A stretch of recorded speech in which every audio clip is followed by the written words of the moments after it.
टाळ नाद भजन आंदोलनाचा स्फोट. 40 वर्षांचा आरोग्य अन्याय, रुग्णालय नाही तर पुढच्या महिन्यात रक्तपत्र व गावबंदी. आपण पाहत आहात GD न्यूज, बातमी म्हणजे थेट वास्तव. सिंदी रेल्वे येथे ग्रामीण रुग्णालयाच्या मागणीसाठी सुरू असलेले टाळ नाद भजन आंदोलन आता शासनाविरोधातील प्रचंड जनाक्रोशात बदलले आहे. शांततेत सुरू झालेले आंदोलन पाहता पाहता भव्य रूप धारण करत असून गावक्यांचा संयम संपत चालल्याचे चित्र आहे. ग्रामस्थांनी ठामपणे सांगितले की सिंदी रेल्वे येथे सन 1990 पासून प्राथमिक आरोग्य केंद्र आहे, मात्र तब्बल 35 ते 40 वर्षांपासून येथे बेज पट्टी व्यतिरिक्त कोणताही उपचार होत नाही. अपघात झाल्यास प्लास्टरचीही सुविधा नाही. प्रसूती, सिझर, एक्स-रे, सोनोग्राफीसारख्या मूलभूत आरोग्य सेवा येथे अस्तित्वातच नाहीत. या आरोग्य केंद्राच्या निष्क्रियतेमुळे वेळेवर उपचार मिळाल्याने अनेकांना आपले प्राण गमवावे लागल्याचे गंभीर आरोप ग्रामस्थांनी केले.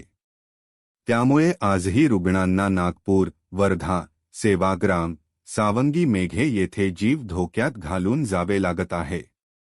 ग्रामस्थांनी माहिती दिली की या कारणांमुळे मार्च 2025च्या नागपूर अधिवेशनात लोकप्रतिनिधींच्या माध्यमातून मुख्यमंत्री महोदयांना पत्र देण्यात आले होते.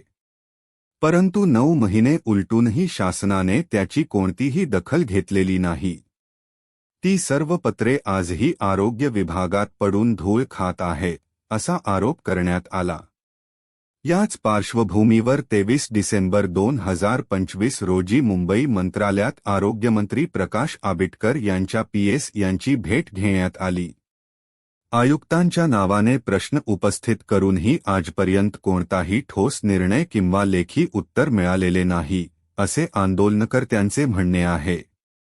ग्रामस्थांची ठाम मागणी.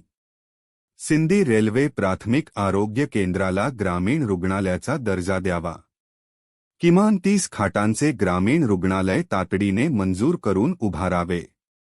अपघात, प्लास्टर, प्रसूती व आपत्कालीन उपचारांची पूर्ण सुविधा उपलब्ध करावी.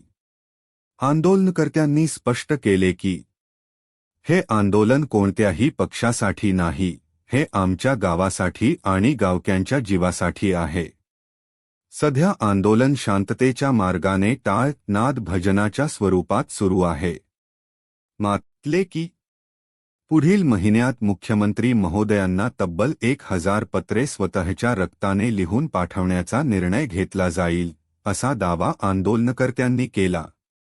यासोबतच ग्रामीण रुग्णालय मंजूर होईपर्यंत गावबंदी आंदोलन तसेच कोणत्याही पक्षाच्या नेत्यांना गावात प्रवेशबंदी घालण्यात येईल, अशी थेट चेतावणी देण्यात आली आहे. ग्रामीण रुग्णालय मंजूर होईपर्यंत आम्ही थांबणार नाही. दरवेळी नवा आंदोलनाचा मार्ग स्वीकारू, पण मागणी पदरात पाडूनच घेऊ, अशी ठाम भूमिका ग्रामस्थांनी मांडली. आपण पाहत आहात GD न्यूज, बातमी म्हणजे थेट वास्तव.